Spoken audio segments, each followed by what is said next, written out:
This channel does not promote any violent, harmful, or illegal activities. All content provided by this channel is meant for an educational purpose only. অস্ত্র পাঠাবে Bhatti gang. বান্ধবী অর্পিতাকে message করে জানিয়েছিল জঈশ জঙ্গি হামিম। রাজ্য এবং কেন্দ্রের বেশ কয়েকজন নেতা টার্গেট ছিল হামিমের। হানি ট্র্যাপে ফসাতে সোশ্যাল মিডিয়ায় ফেক অ্যাকাউন্ট খুলেছিল অর্পিতার কাছ থেকে একটি মোবাইল ফোন এবং দুটি সিম কার্ড উদ্ধার হয়েছে। শাহজাদ ভাট্টি গ্যাংয়ের দুই হ্যান্ডেলারের সঙ্গে যোগাযোগ ছিল হামিমের।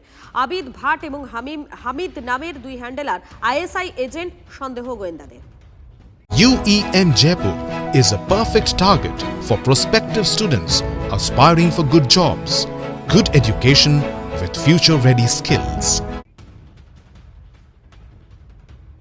পশ্চিমবঙ্গকে একটা বারুদের স্তূপের উপর বসিয়ে দিয়ে চলে গিয়েছে তৃণমূল কংগ্রেস। সিপিআইএম এর আমলে এটা ছিল সেফ প্যাসেজ, আর তৃণমূল কংগ্রেসের আমলে এটা হয়ে গেছে সেফ হোম। কারণ সমাজ বিরোধীরা মনে করতে এই সরকারটা তাদের সরকার, এবং তৃণমূলের পক্ষ থেকে মুখ্যমন্ত্রী থেকে শুরু করে নেতা পর্যন্ত যেভাবে বিবৃতি দিতেন, যে বার্তা দ্বারা দিতেন, যে ইঙ্গিত দ্বারা দিতেন, তার থেকে মৌলবাদীরাও মনে করে ফেলেছিল এই সরকারটা তাদের সরকার। আর যেখানে ধর্মান্ধ মৌলবাদ থাকবে সেখানেই সন্ত্রাসবাদের জন্ম হবে। আর সে কারণেই পশ্চিমবঙ্গ থেকে আইএসআইএস এর জঙ্গি, লস্করে তৈয়বার জঙ্গি ধরা পড়ছে। পাক জঙ্গির হিট লিস্টে থাকা মুখ্যমন্ত্রীর জন্য বুলেট প্রুফ গাড়ি। কাথির বাড়ি থেকে বুলেট প্রুফ গাড়িতে কলকাতা এলেন শুভেন্দু অধিকারী। বর্ধমান থেকে জঈশ জঙ্গি হামিম মণ্ডলকে বেঙ্গল এসটিএফ এর জালে ধরা পড়তেই সামনে আসে বিস্ফোরক তথ্য। হামিমকে জেরা করে গোয়েন্দারা জানতে পারেন মুখ্যমন্ত্রীর গতিবিধিতে নজর ছিল পাক জঙ্গির। এই ধরনের মানুষ, এই হামিম এবং তার গার্লফ্রেন্ড অর্পিতা, যাদেরকে এখন ধরা হয়েছে, তারা আজকে কি করেছে? আজকে মাননীয় মুখ্যমন্ত্রী শুভেন্দু অধিকারীকে মারার প্ল্যান করছে। আমি জানি আমাদের মুখ্যমন্ত্রী জনগণের মধ্যে মিশে যান, ওনাকে নিয়ে আমাদের চিন্তা। আমি মাননীয় মুখ্যমন্ত্রীকে বলবো যে আপনি বুলেট প্রুফ গাড়ি, বুলেট প্রুফ জ্যাকেট, এইগুলো জ্যামার লাগানো যেখানে আপনি যাবেন, এটা, এবং আমার দপ্তরের যে এমওএস, তার ছেলেকে ফাঁসিয়ে কিডন্যাপ করা হবে, এই রকম প্ল্যানিং। তো এগুলো আশকারাটা পায় কোথা থেকে? আশকারা পেয়েছে 15 বছর ধরে আগের সরকার আশকারা দিয়েছে।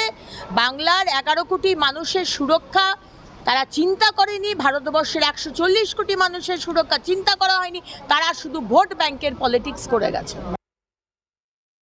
রাজ্যের পুলিশ যথেষ্ট সফলতা পেয়েছে। সর্বোপরি আমাদের দেশের স্বরাষ্ট্র দপ্তর যিনি নিয়ন্ত্রণ করেন তার নাম অমিত শাহ, এবং ধন্যবাদ রাজ্য পুলিশকে, যেমন কেন্দ্রীয় নিরাপত্তা সংস্থা তাদেরকেও ধন্যবাদ। যতই করুক এই ধরনের উগ্রপন্থা বাংলার মাটিতে যারা এতদিন বীজ বপন করে গেছেন, দীর্ঘ 15 বছর ধরে বর্ডার এলাকার ফেন্সিং করতে দেয়নি, বর্ডারের অরক্ষিত রেখেছেন, বাংলাদেশ, পাকিস্তান, বিভিন্ন দেশ থেকে এই সময়ের উগ্রপন্থাকে এখানে আনার করেন, চোখের জল ফেলেন, কখনো নাটক করেছেন অতীতে। এতে বাংলার মানুষ শুভেন্দুবাবুর সাথে আছে, আর আমরা মনে করি পরিবারের একজন অঙ্গ হিসেবে আমরা আস্থাশীল। পশ্চিমবঙ্গ পুলিশ, এসটিএফ, কেন্দ্রীয় সরকারের সেন্ট্রাল রিজার্ভ ফোর্স নিশ্চিতভাবে প্রত্যেকটা বাংলার মানুষ সুরক্ষিত থাকবেন। কোন 1 ইঞ্চিও এর কোনো কম্প্রোমাইজ করা হবে না।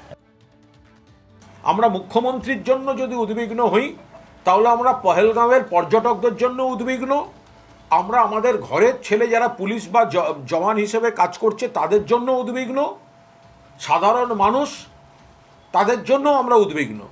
ফলে জঙ্গি দমনটা শুধুমাত্র একটা খবর যে ভিভিআইপিদের টার্গেট করেছে না। যখন পহেলগাঁওতে ডেড বডিগুলো পড়েছিল তখন আপনার খারাপ লাগেনি? তাদের আত্মীয় স্বজন নেই, তাদের প্রাণটা প্রাণ নয়। ফলে জঙ্গি সমস্যাটা শুধু ভিভিআইপি অ্যাঙ্গেল থেকে দেখা, এবং জঙ্গিদের গুরুত্ব বোঝাতে কত বড় বড় ভিভিআইপিরা টার্গেট ছিল সেই তালিকা দেওয়াটা কোনো কাজের কথা নয়।